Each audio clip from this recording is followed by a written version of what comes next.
Okay, follow me here closely because this is Netflix level type of stuff. So on Friday, the presidential cabinet meets at Camp David, and a Reuters photographer does something sneaky, which we all appreciate him for doing. Now, Treasury Secretary Scott Bessent is right here. He's probably behind the camera, and I can't actually see him in this row. But what happens here is that a Reuters photographer takes a shot over the shoulder of Treasury Secretary, and he sees a note, a single notepad with written something very interesting to do by the Japanese yen in size, essentially 15 to 10 billions. Okay, what's actually happening here? Let me step back a little bit and go with order. Let's go back on the chart. So on Tuesday, the dollar against the Japanese yen is trading around 164. Now that's a 40-year low for the Japanese yen. Concerning, because obviously the Japanese yen has been weakening for a long time. Japan was getting quite concerned. Japanese government was falling in the polls, and the Japanese people were getting concerned from the cost of living and so on and so forth. Now, all particularly interesting, but the point is that, as you can see from the chart, a couple of hours later, the record 40-year low goes all the way dumping into the 59s. A 500 pip drop, essentially. Roughly 500 pips, which is exactly, by the way, the size of a regular intervention from Japan. The Ministry of Finance gives the green light, essentially, to the intervention, and the Bank of Japan conducts the intervention. Now, the reason why this is so particularly interesting and different is that in this,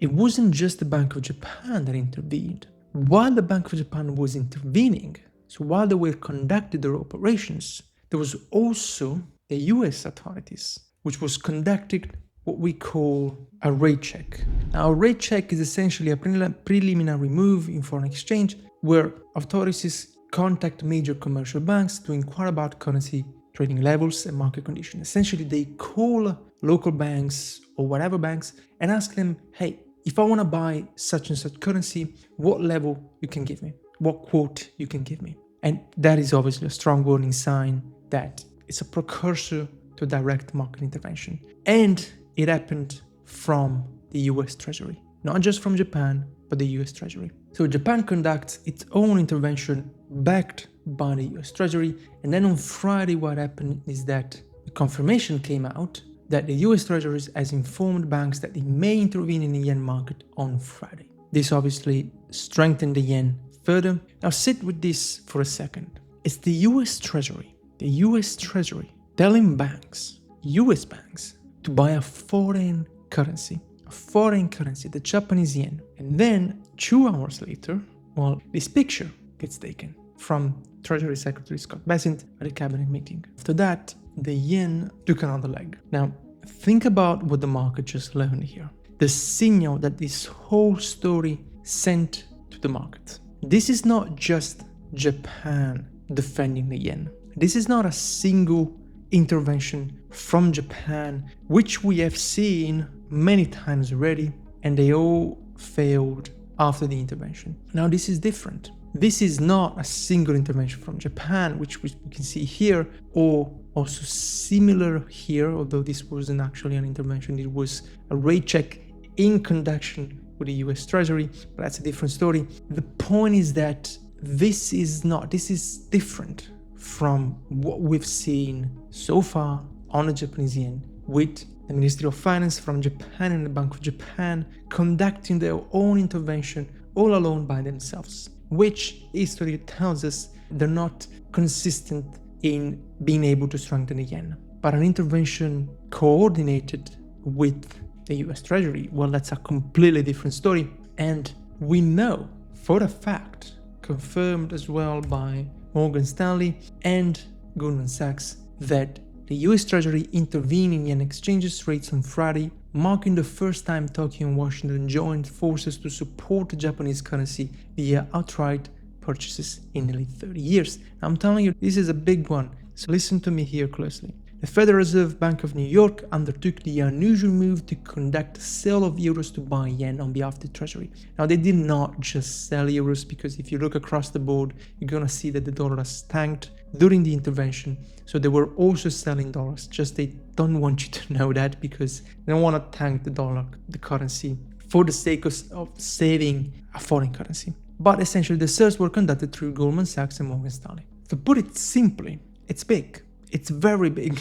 And it will strengthen the yen over the next couple of weeks, maybe even a couple of months, potentially even beyond that. Let me explain. The point that I want you to take from this video is that the ship has turned for the Japanese yen. That's the main point that I want you to take. This is not, a failed intervention from the Bank of Japan, from the Ministry of Finance in Japan, that usually gets faded and the market ends up going all the way back to new highs on the dollar against the Japanese yen.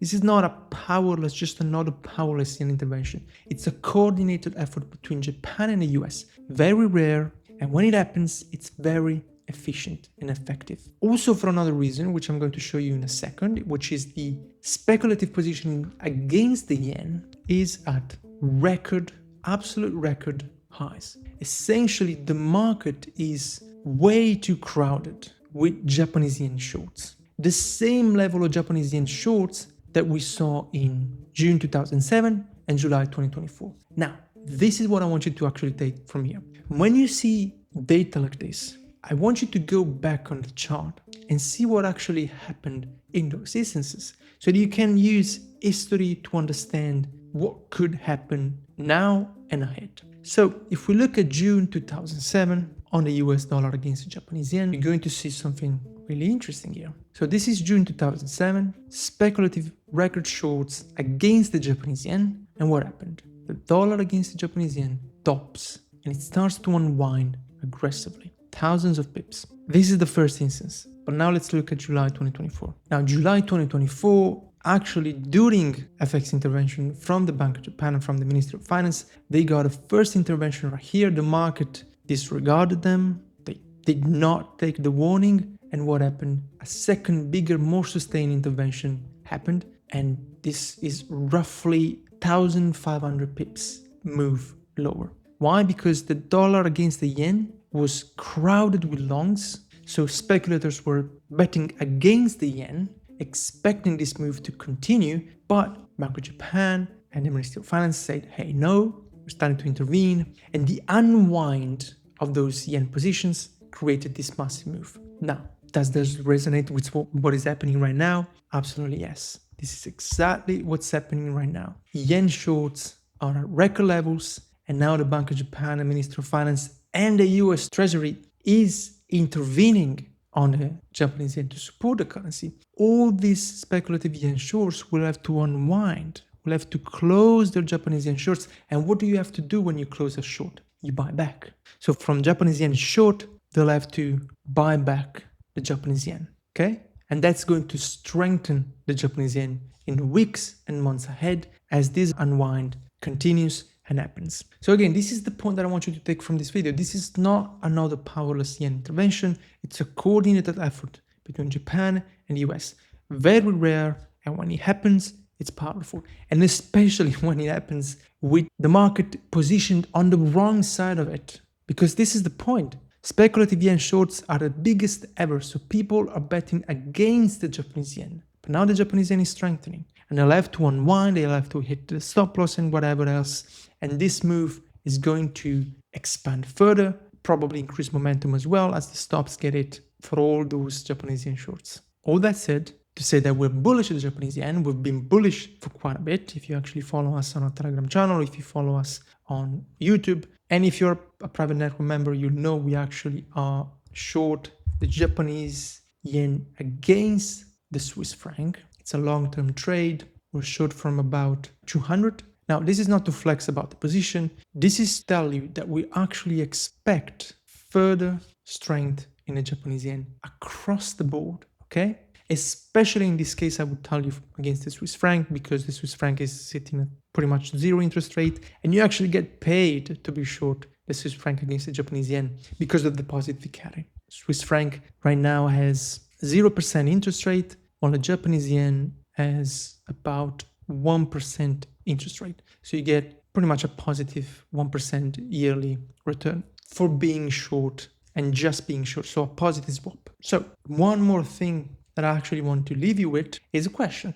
It's an interesting question because was this note from Bessent an accident? Well, I would say most likely not. Treasury Bessent is an ex-hedge fund manager, a speculator, very smart one, and he knows very well how to deal with markets and how to deal with speculators, essentially, because he was, and probably he is still, a speculator. So this note was a kind hint to tell all the Japanese yen shorts, which, as I showed you, are very crowded, hey, it's time to actually get out of the way, because now, this time, we're serious about it, and we're gonna strengthen the yen. So that's the whole point.